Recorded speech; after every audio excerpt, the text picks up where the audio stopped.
Today, we're going to talk about stimulus checks.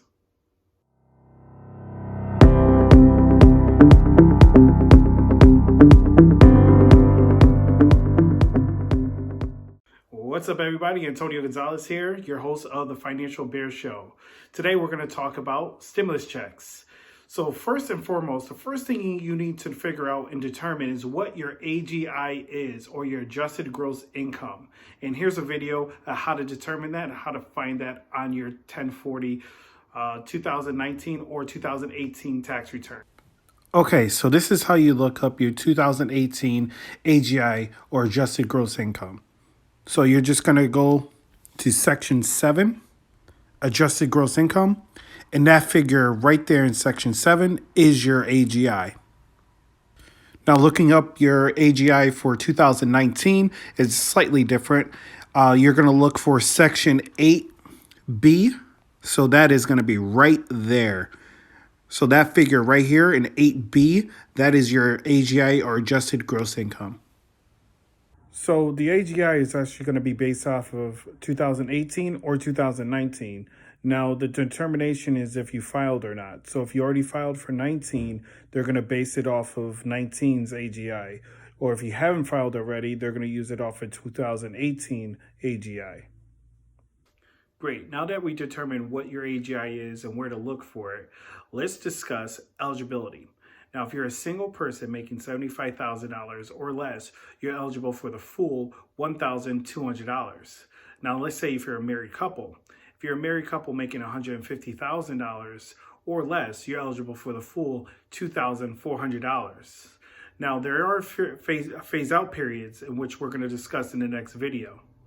So I'm going to explain this as simple and easy as possible. Bear in mind, all the numbers that I'm showing you will change slightly if you're a married couple. This is just based off of a single person, okay? So $75,000, again, that number will be $150,000 if you're a married couple. So we're going to take $75,000 subtracted by the income that you make, and that will equal the excess. You take that excess number and divide that number by $100, multiply it by 5, and that will create the difference. Now, the difference is going to be subtracted by the stimulus max amount that you're eligible for, and that would equal your check amount, what you're eligible for, okay? So an easier way to explain this is through an example.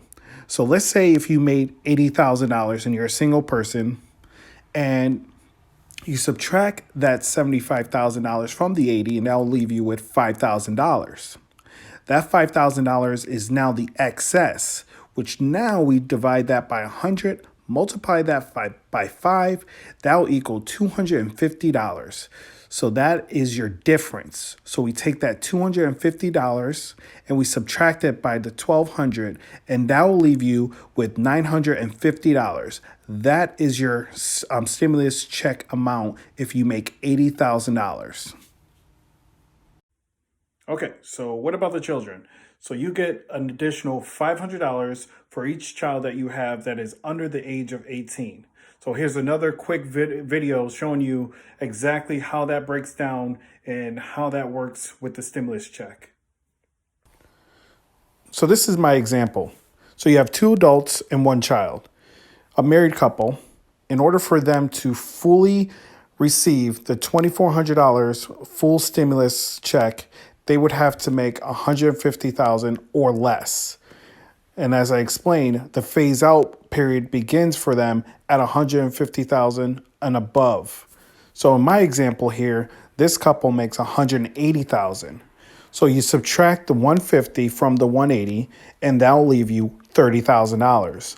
Then we divide that by $100, multiply it by 5, and that will leave us with $1,500. So we take that $1,500, the difference, and subtract it with the full amount of the $2,400 plus the $500 because they have 1 child. And that will equal $1,400, and that is what their check will be. Thank you so much for taking the time to look at this video and review it. On the side here, I'm also going to put the income limits because I think that's really important for people to know. I'm going to do it for married couples, single people, and head of household. So you have that for your records. Please comment below. Please share this because I'm sure there's a lot of people that want to see a video like this and get the information. So thank you so much for the time. Please be safe out there and take care of yourself.